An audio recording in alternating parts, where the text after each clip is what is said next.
Hello mga momshies! Today, we're gonna be cooking Pansit Guisado. Pero bago yan, if you're new to my channel, just click the subscribe button, like and share para maging updated kayo sa aking mga videos. So, umpisahan natin sa ating ingredients. Kailangan natin ng sotanghon noodles. Kailangan nating ibabad ang ating sotanghon noodles sa tubig para madali siyang lumambot. We also need bihon noodles. So, kailangan din natin siyang ibabad sa tubig para katulad ng sotanghon, madali siyang lumambot. Set aside lang natin siya for a few minutes. Siguro mga 3 to 4 minutes. So, mag-chop tayo ng 2 medium size ng onion. Mag-chop din tayo ng 4 na butil ng garlic. So, dito nagsama ako ng squid balls. Pero this is optional.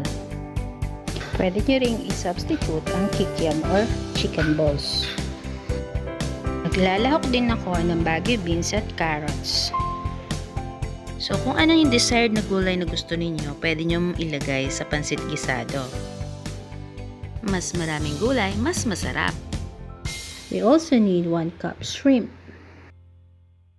Babalatan lamang natin ito at itatabi natin ang ulo ng hipon.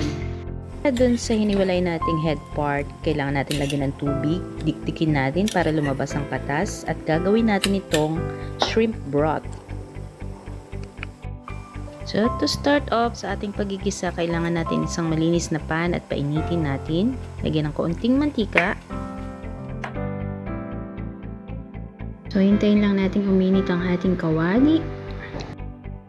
Unahin natin igisa ang ating onion. Hintayin natin siya maging translucent.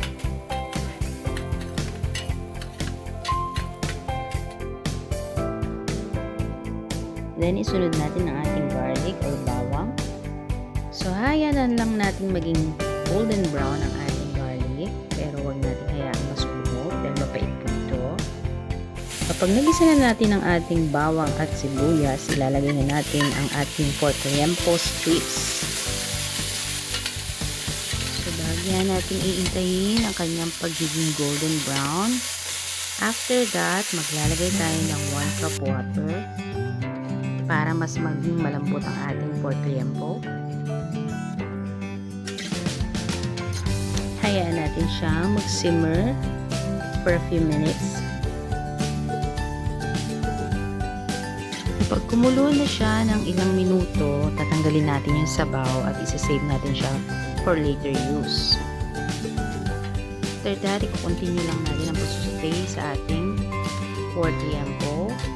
Hayaan natin siya maging golden brown pa at maglabas ng kanyang sariling mantika. After a few minutes of sauteing, yung pork natin golden brown na, isasama na natin yung ating shrimp. So, yung shrimp, madali naman siyang maging pinkish color. Lalagay na natin agad kasunod yung shrimp balls.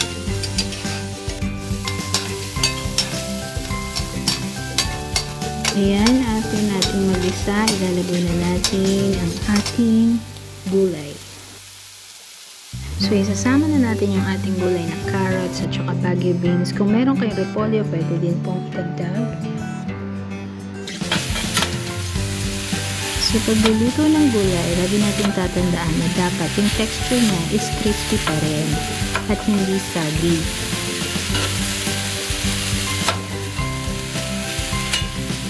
After nyan, maglalagay tayo ng oyster sauce, 1 tablespoon.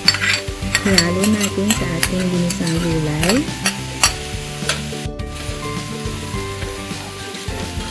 So, i-mix lang natin lahat para kumalat yung lasa ng oyster sauce. After nyan, isa-set aside natin yung ating gisadong gulay na may squid balls.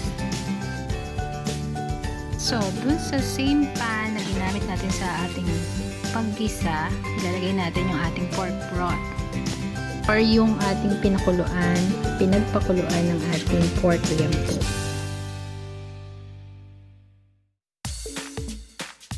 Uli tayo maglalagay ng 1 tablespoon oyster sauce.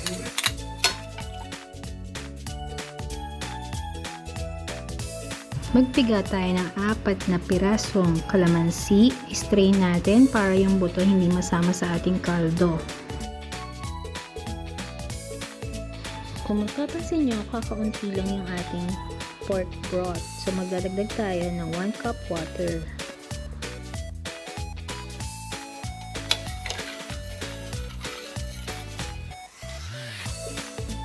Para sa ating pampalasa, gumamit ako ng 1½ tablespoon ng patis or fish sauce.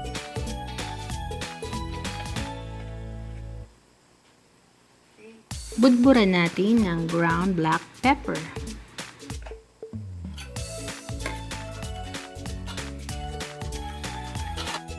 This time, isasama na natin yung ating pinalambot na noodles, bihon noodles at ang ating sotanghon noodles.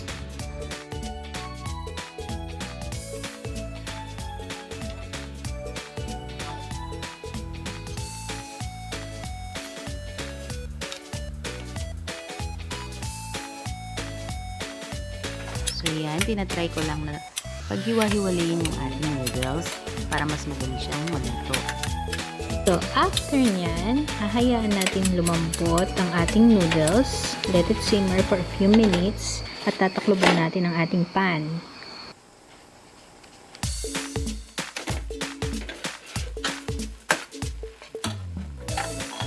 So matapos ang ilang minuto, malambot na yung ating noodles, ilalagay na natin yung ating gisadong gulay. So hahaluin lamang natin ito para kumalat yung ating gulay sa ating noodles. So kung mapapansin nyo, yung ating noodles hindi ganun kalata, hindi rin ganun katigas. So tamang-tama lang yung texture ng ating noodles. Now it's ready to serve. Ilagay lang natin sa isang malinis na plato and this is ready for merienda.